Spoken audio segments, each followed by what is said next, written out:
France's deadly heat wave is especially dangerous for the elderly and others who can't easily get to cooler places. They cannot escape from the risk. So we have to take care of the people that cannot escape. I'm Carolyn Beeler. And I'm Marco Werman. Also, the U.S. is canceling the successful HIV prevention program in South Africa known as PEPFAR. To do it so suddenly really just left people abandoned. I mean, services were stopped overnight. And we'll look at the Norwegian Royals' terrible, horrible, no good, very bad week. People never know in a crisis, how you're going to react and what you're going to do. But this is an institution that should be better prepared for media coverage.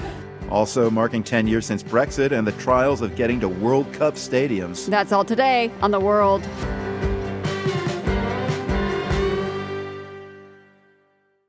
This is The World. I'm Carolyn Beeler. And I'm Marco Werman. Thank you for tuning in today.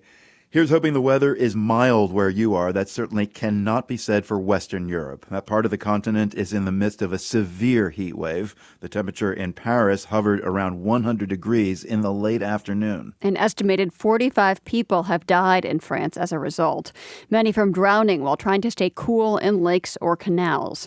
To get an idea of what options there are for people to avoid the heat, we turn to Isabelle Coll. She's an environmental scientist and professor at Paris-Est University. We all suffer from heat. Really, temperatures are expected to reach up to 45 degrees Celsius during the day. And at nighttime, we have highs of 34 degrees. So it's really hot. We don't get too cool in the night. So we stay inside, close everything the light that can come into the home, and put on the fans. We don't have AC a lot. Only like 20% of the homes in France do have AC. So it's really hot. There's not a lot of options. That temperature you gave for the nighttime temperature, that's 95 degrees Fahrenheit. So it is not really cooling down much at all overnight. No, that's not possible. So we try to avoid hot situations, avoid common transportations, stay at home for work if possible. But even at home, it's really hard. Yeah. So let's talk about the public infrastructure or policies in place to try to keep people cool. I imagine there are things like cooling centers available for people to go to if needed. What else is in place? There are indeed cool places, public places to host mostly the elderly. They can stay longer in the day than usually. People are allowed to swim in some parts of the Seine River, but it's mostly young men that go there and swim. It's not a place for everyone to feel comfortable. So inside Paris, it's very hard to find shadow. Hard to find shade. Yes. And commercial centers can be a place with AC also. I want to look back to a huge European heat wave in 2003 where some 70,000 people died of heat. A lot of people are likening this heat wave to that one. It killed nearly 15,000 people in France, and it was seen as this wake-up call, I understand, for policymakers in France. What changed after that heat wave in terms of solutions to protect people? Do you know? Yeah, there's a 3-step evolution for heatwave planes. From 2003, there were just public health alert. With an increasing number of events, in 2021, France moved to a full crisis management system that included school closures, even cancellations, and adaptation of transports. What did adaptation of transport mean? Some, of course, sports events could be cancelled. And also they try to adapt access to transport so it's not crowded. But even transport face technical issues with heat. They also improved communication with the public on TV, radios, signs on highways, but it was not sufficient. So in 2024, they added more specific actions like register vulnerable people to be contacted during heat waves. Vulnerable people registering themselves so that they could get checked in on? Yes, but also they relied on young people during their civic service to make a list of the elderly and so on. And so that was one big change. But also they inspected schools and business offices annually for cooling equipment. They programmed inspections of high-risk sectors like constructions. They proposed adaptations of the time of work. But it's not in all the sectors, and not all workers are protected this way. So it's not really satisfactory, but it has evolved a lot. So, as you said, these waves of interventions to try to help keep people cool and safe when it is extremely hot out, is it clear how well those are working, how much they are protecting people? Yes, in 2003, we had, like you said, like 15,000 people that died, more close to 1,000 in the last events of 2022. So, of course, it's better because we can help people to have good practices and visit people that cannot move away from their home to check if everything is okay. So, it helped on a, let's say, a statistical basis, but we are going towards a hard limit because beyond a certain point, even help will not be enough because some region might become literally unsurvivable without medical help. It sounds like you're saying bigger changes need to be made. What do you mean there? As I said, everything is not ideal because providing shelter in cool public buildings depends on how rich your local town is. So homeless people, kids, and people with disabilities sometimes remain underprotected. Also, incremental change may include air conditioning, but there's a big issue with air conditioning. It's treated as a simple fix, but it actually creates more problems. It's expensive, it consumes huge amounts of energy, it emits hot air back into the streets Hmm. and makes the city even hotter. So we need to completely rethink how we design cities, how we organize work. In the International Panel on Climate Change, it's called transformational adaptation. The idea is to reduce everyone's exposure to heat using nature-based solution designed with inclusivity in mind. That means not just greening certain neighborhoods to the point of driving out the poorest residents, not just put technical band-aids, but changing the way we live in the cities. What does that look like besides a lot more trees to provide shade and maybe more water features to cool people off? What does this transformative change actually look like? Many researchers are working on nature-based solutions. There are issues, of course, of water in the city. How do we ensure that the trees will be in capacity to live in a very dry city? So there's an issue between the pros and the cons, but I think it is one unavoidable solution. So we have to transform the city, but it means that we have to rule out the cars. So it's a real structural change, and this needs time. So this needs to be well thought. Isabelle Cull is an environmental scientist and professor based in Paris. 10 years ago today, Britain voted to leave the European Union. The result sent shockwaves through the country and triggered a breakup with the EU that has been messy. Back then, 52% of the voters backed leaving the bloc. Today, opinion polls suggest a majority are now in favor of rejoining. For some, though, the impact of Brexit has already been life-changing. The World's Europe correspondent, Orla Barry, has more. The British people have spoken, and the answer is we're out. Most people in Britain remember the moment they heard that news. I was just astounded. I was just totally in shock. Laura Livia Mintz, an artist, had builders doing work in her home in England the morning the news broke. Those builders were fervent Brexiters, and they were in my home. So it was difficult. It was difficult because they were rejoicing. They were really happy. And I just felt really insulted, totally insulted and in shock. Those builders weren't the only ones rejoicing. Let June the 23rd go down in our history as our Independence Day. Nigel Farage, one of Brexit's biggest champions, said the result was a victory for the ordinary people of Britain. Among those ordinary people were many farmers like Robert Lowell in Hertfordshire. Farmers were fed up at the time with all the red tape and the rules, and we were being told what to do by a faceless lot of bureaucrats sat over in Strasbourg and in Brussels. 10 years on, though, Law says, all that red tape, it's still there. That has not decreased because, the EU is our biggest trading partner, and the message very much comes back from the EU. If you want to trade with us, you have to adhere to our quality and standards and our rules. Law says he doesn't regret voting for Brexit, although when I ask him to tell me what advantages it's brought, he struggles to answer. He hasn't been negatively affected, he says, but he admits some of his farming colleagues are having trouble finding workers.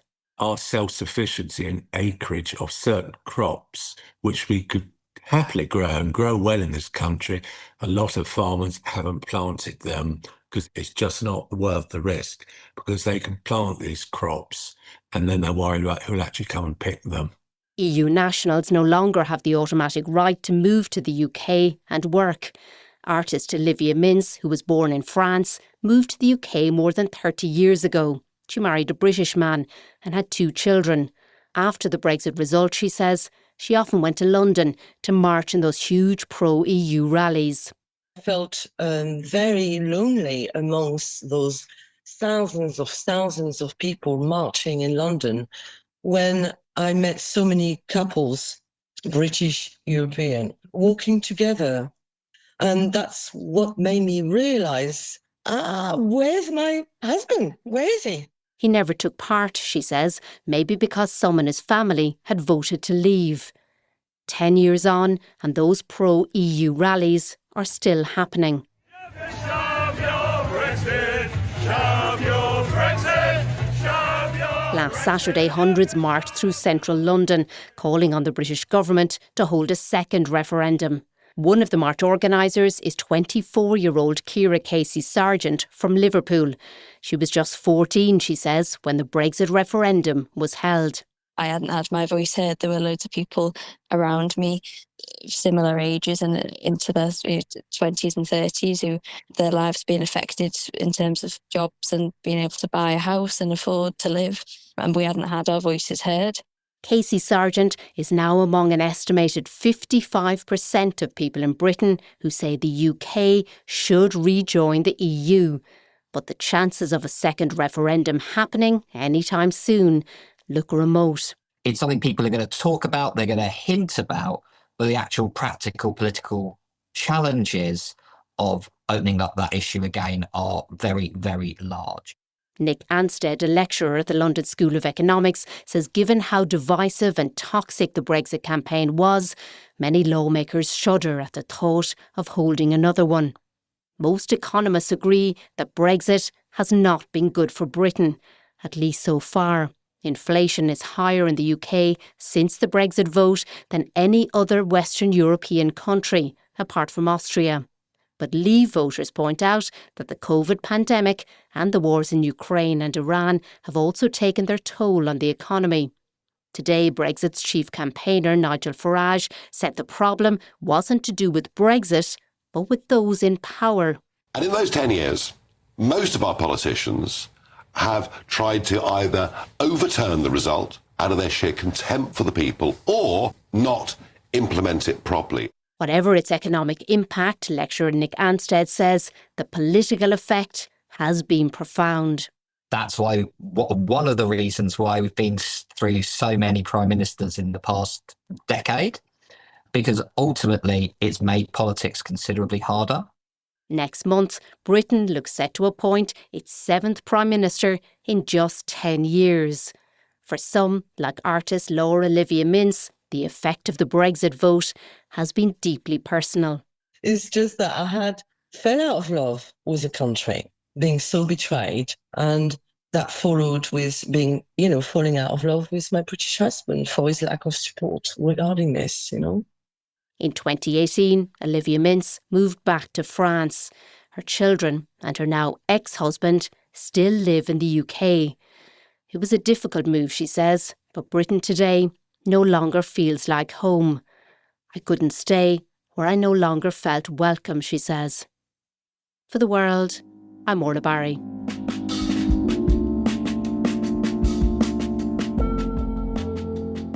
You're listening to The World.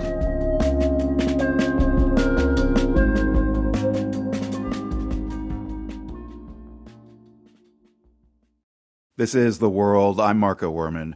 The tens of thousands of international soccer fans in the U.S. this month for the World Cup are getting a taste of a mostly American phenomenon, sports stadiums located miles outside of a city center. Boston, Atlanta, San Francisco, and New York are listed as host cities on paper, but the matches are hardly in those cities. Take Boston Stadium. It's in Foxborough, 30 miles outside Boston, and the cost of getting there during the World Cup, nearly $100 on the public commuter rail. The World's transportation correspondent Jeremy Siegel joined some fans for one raucous ride to the stadium. My trip begins outside South Station, not with the sound of a train whistle, but this. A group of Norway fans riding up a station escalator backwards on their butts, doing a classic Norwegian cheer called the Viking Row, which looks exactly what it sounds like. Among them is a guy named Gorm Finne Engelsen. Finne Engelsen arrived from Norway a week ago. He likes it here. Bostonians, you're nice, you're cool, you have a lot of beer. But there's one thing he's not happy about. I heard you're ripping us off. The MBTA is charging $80 for a round-trip train ticket between Boston and Foxborough, 4 times more than a regular commuter rail trip, and far more costly than public transit to most other stadiums hosting World Cup games. For international fans like Finn Engelsen, the high price tag of getting to Boston Stadium is offensive. Eric Reimert is used to being able to walk or at least take super cheap transit to games in Europe. Football is like, it's for the people, you know, and now it's only for the rich people, I feel like, because they bump up the price. Yeah, Germany, a couple of years ago, public transport was free during the Euros, I believe, so they should have done that this in America. But if you look past the price tag, the experience of taking the train to and from the stadium, not too bad. After some issues with overcrowding after last Saturday's match, the T has worked to improve signage and make it more clear where passengers need to go and when. Group B is now boarding to Foxborough. Transit officials are running the service in 5 intervals over a period of several hours leading up to matches.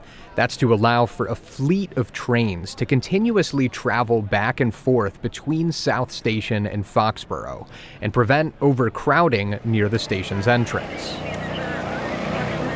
As I queue into South Station to catch my ride, a sea of fans funnel between metal gates on the way to the platform.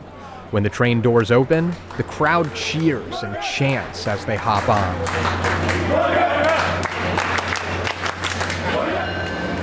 On board, it is packed. Several cars are standing room only. For the next 45 minutes, we speed towards Boston Stadium, not making any stops along the way. And there is lots of singing. When we arrive in Foxborough, most fans I talk to are giddy about the trip.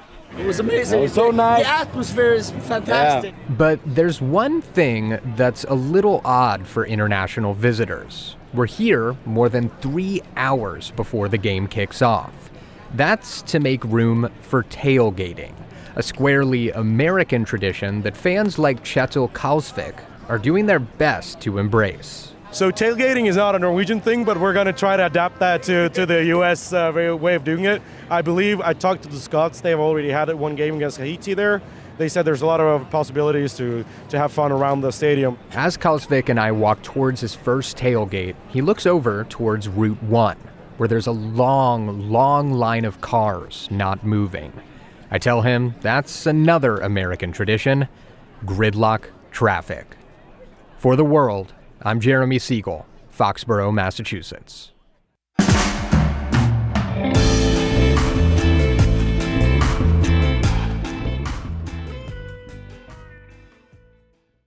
If you are making the long walk to a soccer stadium, perchance, or you're just on your feet for hours a day, you might want to consider a pair of cool shoes.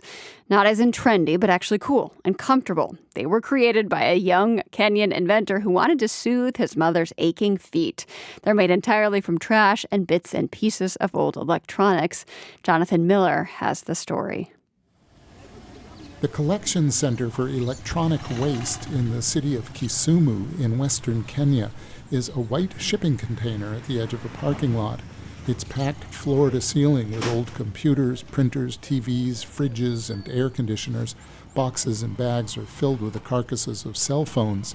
Most of this will go by truck to Nairobi, the capital, where it'll be dismantled, refurbished, reused, or recycled. But some of it will find new life here. My name is Teddy Jacob Omondi. I'm 23. I'm an innovator and also an inventor. Like many young Kenyans, Teddy Omondi is full of ideas, but short on money. He comes here to scrounge for parts for his inventions, like the robotic shoes he built for his mother. My name is Sarah Okoth. Sarah was working as a hawker, walking around the city selling second-hand clothes. I would get orders even far, and I would walk, taking them there. And when I come back, my feet were really feeling like hot.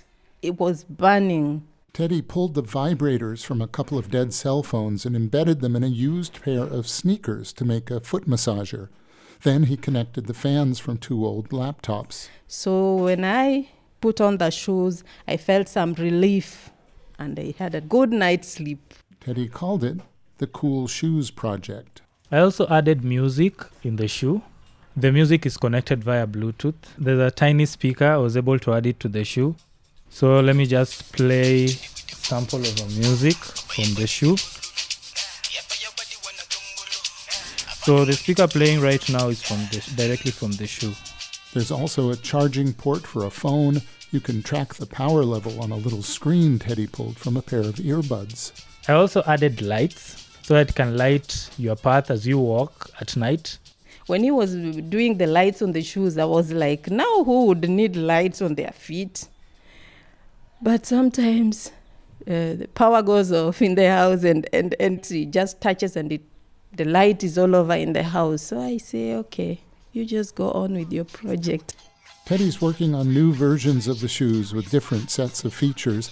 The latest has a location tracker pulled from a broken watch. Everything in them is salvaged. For me, they're not junk. Whenever I see them, I see possibility. And I also see them as a way to achieve my dreams. I know that what I'm saying right now, maybe some parents somewhere would listen to it someday. I would just tell the parents, encourage your children. Help them, motivate them. When you see them doing something, just give them motivation. One day it will get to be a big thing. That story is from audio producer Jonathan Miller. He made this piece for Audio Flux, a platform for short-form audio storytelling from around the world.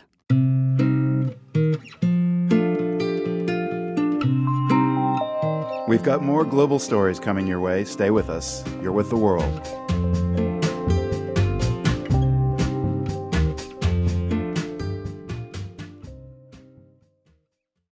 This is The World. I'm Marco Werman. About 8 million South Africans live with HIV/AIDS. That's more than any other country in the world. And it's been this way for a while. In 2003, then-President George W. Bush created a program, the President's Emergency Plan for AIDS Relief, or PEPFAR, to help fight the crisis. So it came as a jolt when U.S. officials recently announced they would end all remaining PEPFAR funding. Winnie Banyima, the head of the leading UN program on HIV/AIDS, warned those cuts will cost lives. Taking it away is taking away life-saving support from the most vulnerable people. She made that plea to a largely empty assembly hall yesterday at the opening of the UN high-level meeting on HIV/AIDS.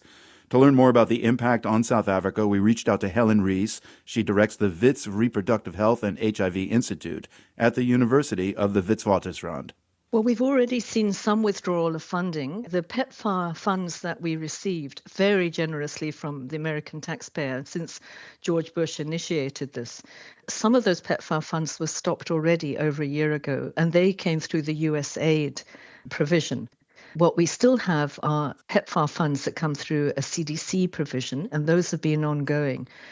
With the withdrawal of the USAID funds, what we saw was a very sudden reduction in services for HIV, and South Africa has the highest number of people as a country living with HIV worldwide.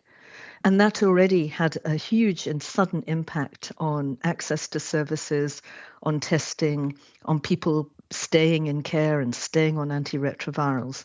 And we're already concerned that we're seeing an increase in the number of people who are defaulting from treatment and the number of people who are accessing testing. So the State Department, the U.S. State Department, emailed a statement to Reuters saying that PEPFAR was never intended to be permanent and that South Africa is, quote, a middle-income country and is more than capable of supporting its own health programs, end quote. What would you say to that? I think worldwide, everyone is recognizing that some of these international global health grants have a purpose for a particular period of time. So I think that would be a fair comment to say, well, let's help countries be able to fund their own health services. That is a fair comment.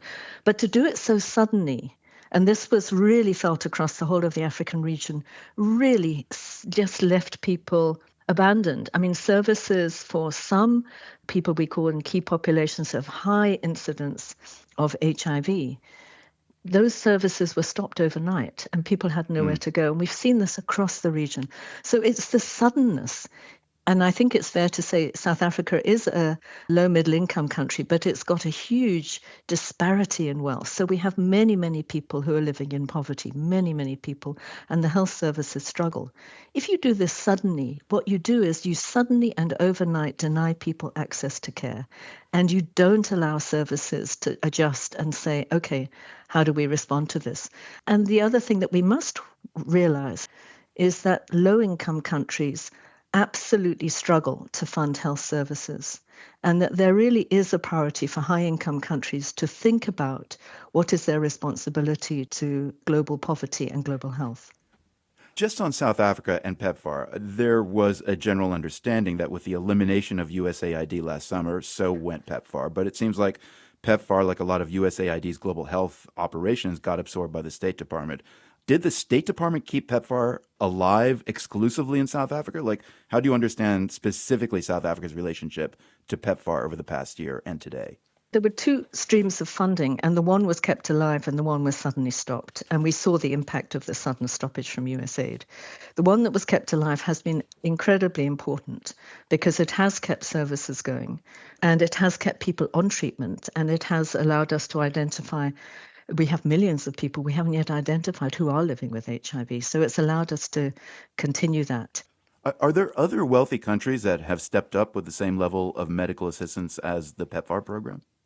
No, no one has come in the way that PEPFAR did to really support the HIV program, particularly in the African region. It was unique, and it was George Bush's legacy, and it changed the face of HIV in the African region. It changed the epidemic that we've had across this continent. Helen, remind us who has been served by PEPFAR in South Africa and what has been public reaction to this news in those circles. The way that PEPFAR worked in South Africa, there were different streams of activity. The mainstream was to support the public health services with things like outreach services, finding people and testing them, with keeping people on treatment. This is what you have to do when you have an infectious disease like this, because if you have a lot of people living not on treatment, not only do they eventually become sick, and that's a burden on the health services, they get co-infections like TB, which is a further burden on the health services. But it also means that if you have more and more people living with HIV who are not on treatment, that the epidemic in the country just spreads, because you've got more people who are infectious. So the intervention in public health services was incredibly important because it helped us identify, get on treatment, and keep on treatment people living with HIV. In addition, the funds also helped us target the really highest risk groups, men who have sex with men, adolescent girls and young women. It would be sex workers.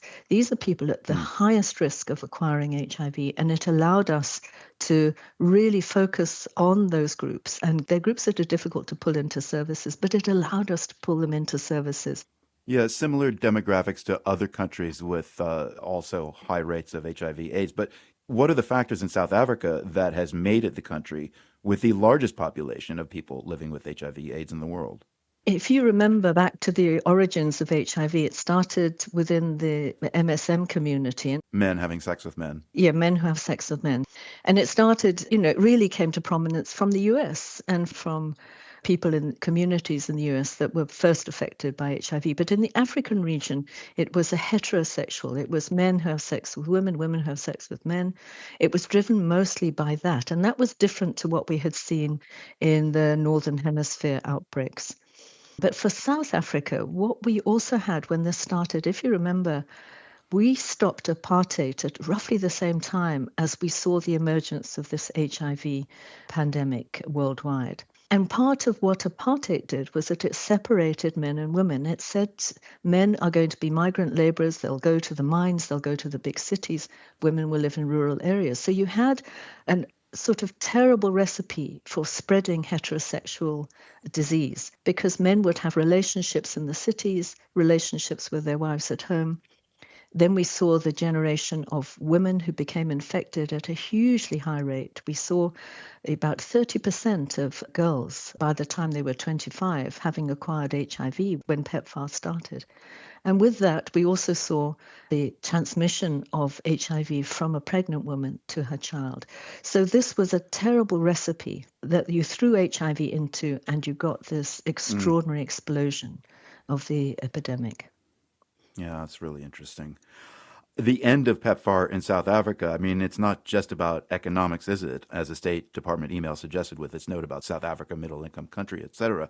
We have heard comments from a U.S. State Department official and congressional aides saying the White House is also upset that South Africa is not reducing its partnership with Iran. It's upset with black economic empowerment policies in South Africa and the continuing, mostly exaggerated claims of hatred of Afrikaners. How have those subplots emerged in the conversations about PEPFAR in South Africa? I mean, we understand that the geopolitics of the world have changed immensely and very rapidly in the last few years. And some of the accusations against South Africa from the current administration are simply not true. There isn't a white genocide against farmers, and there isn't a white genocide against Afrikaners. I mean, you only have to look at our rugby team to see that actually what we're seeing is more and more integration. And that is the characteristic that we want to see in South Africa. But the geopolitics being one thing, but to suddenly stop a massive program that is going to stop the resurgence of a really damaging outbreak. And it's not just damaging. I mean, the one thing I would say from a global health perspective, if we stop funding suddenly in this manner HIV services, what we are going to see in the African region are increasing numbers of people who are living with HIV whose immune system is compromised.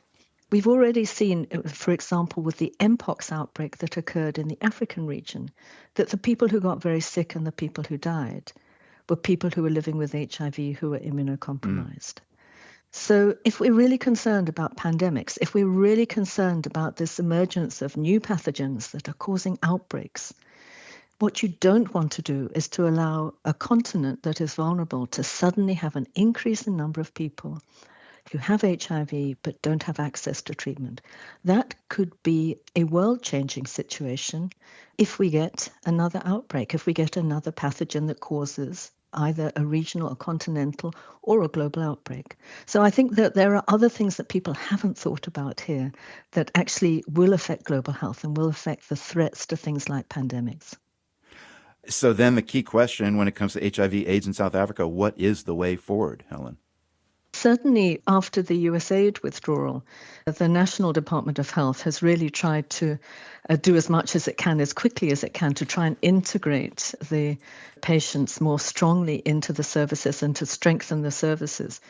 But the resources are inevitably going to be limited. You can't suddenly just summon up financial and human resources who are going to fill the gaps of thousands and thousands of healthcare workers who were supported by the PEPFAR program.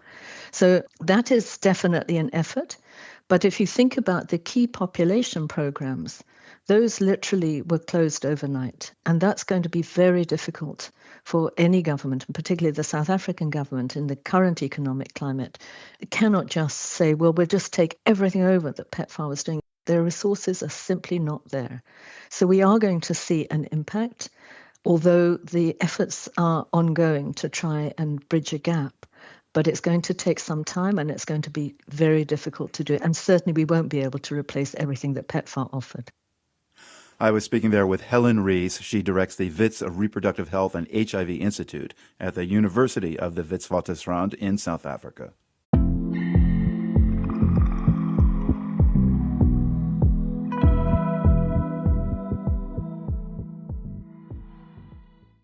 Soccer craze Mexico is one of the 3 North American hosts for the World Cup, but the beautiful game is not the only game in town. Centuries before FIFA, indigenous groups across Mesoamerica played a game with a heavy rubber ball. It's known as ulama, or the hips game. In Mexico City, local ulama aficionados are hoping the World Cup brings new attention to their much older sport. The World's TV's Isaiah went to a training session and got the full ulama experience.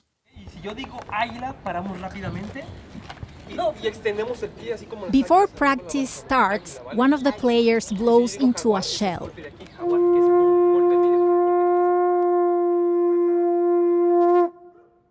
Pues, se le dice atecocoli, aunque muchos lo conocen como caracol, y ese es el que utilizamos para abrir los juegos, para iniciar las ceremonias. Most people call it a conch, he says, but its real name is atecocoli. And here it marks the start of the practice. We are at a cultural center in northern Mexico City where players train twice a week. The court is long and narrow with stone walls on each side. Para poder rebotar la pelota y que tenga otra vez vida la. Jose Jorge Hernandez is the coach, and he says the walls help the ball bounce back. The ball is black, made of natural rubber, and, well, this is very heavy. Wow. It weighs about 6 pounds. For comparison, a soccer ball weighs less than a pound. So this ball doesn't fly at you, it comes at you. And you can't use your hands or feet, you are supposed to hit it with your hips. Este juego consiste de 2 equipos, equipo A y equipo B, ¿no? Por ejemplo, el equipo A empieza jugando por abajo. The basic idea is to keep the ball moving between 2 teams of 5 players, the coach says. If it stops on your side of the court, the other team scores. In some versions, players try to send the ball through a high stone ring. That ring is about 12 feet high, higher than a basketball hoop. And remember, you're supposed to do that with your hip.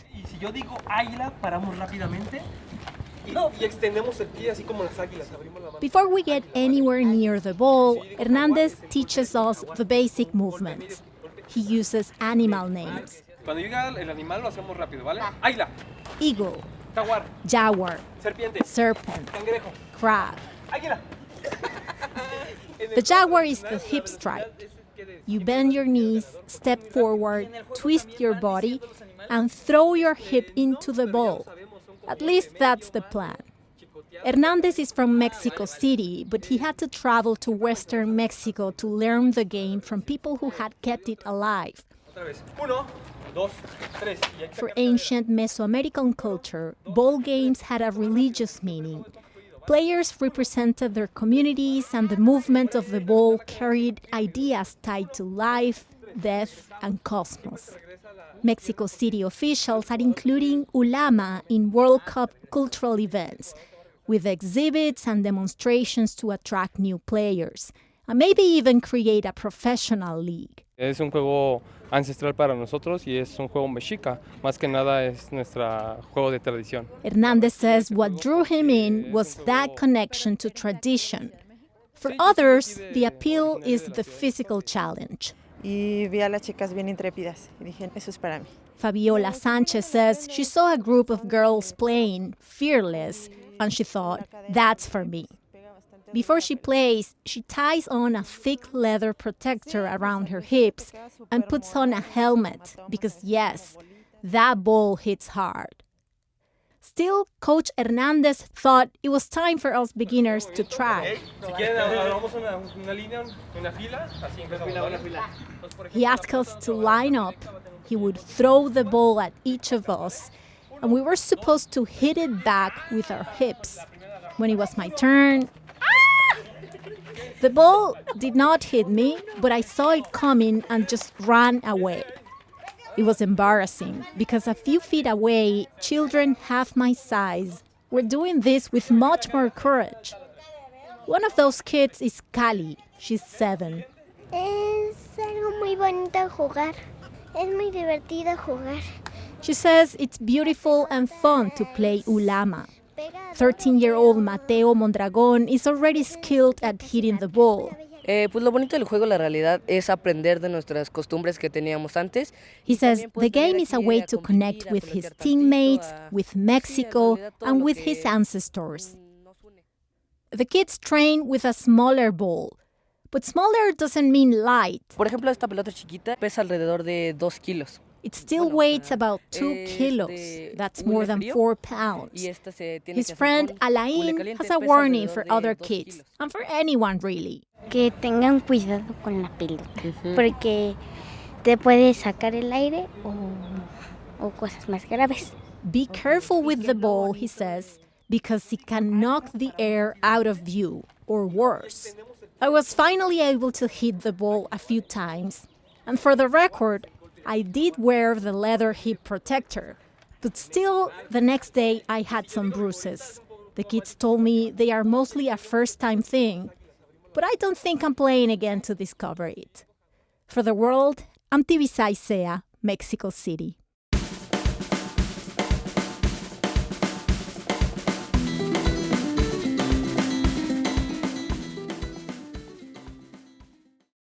This is The World. I'm Carolyn Beeler. Norwegian royals have been making headlines recently, and not the good kind. Crown Princess Mette-Marit's son, Marius, was sentenced to 4 years in prison for rape, domestic violence, and other offenses. Then there were revelations of the Crown Princess's past friendship with convicted sex offender Jeffrey Epstein.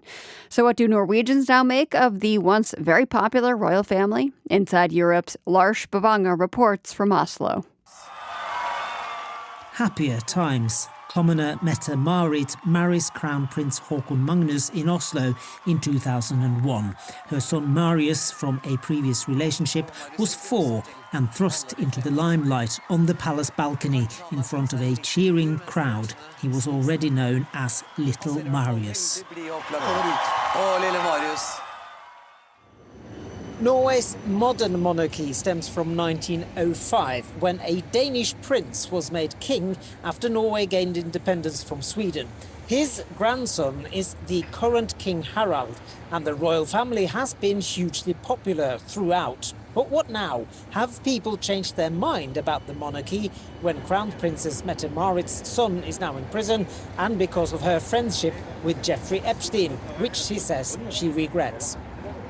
I think the Crown Prince has been great during the time, but we miss some answers. You still want the monarchy to survive? Yes, of course. I want that, because we love the royal family, but it's been a difficult time. I don't care that much about the royal family. Yeah, I guess I was neutral. I guess it's fine as a symbolic cultural thing. Yes, I don't like the Mette-Marit, so I hope she'll not be a queen. Really? Yeah. Peggy Simchik-Brunn is a specialist in reputation and public relations and Professor Emerita at BI Norwegian Business School. She believes the royal household has communicated poorly throughout these crises. What has happened in the last 2 years, really, it's shown that there are splits in what the Norwegian people expect of the royalty and how the royalty behaves, and also the way they've handled it has not been building confidence in the royal house itself. So in your view, what should they have done differently?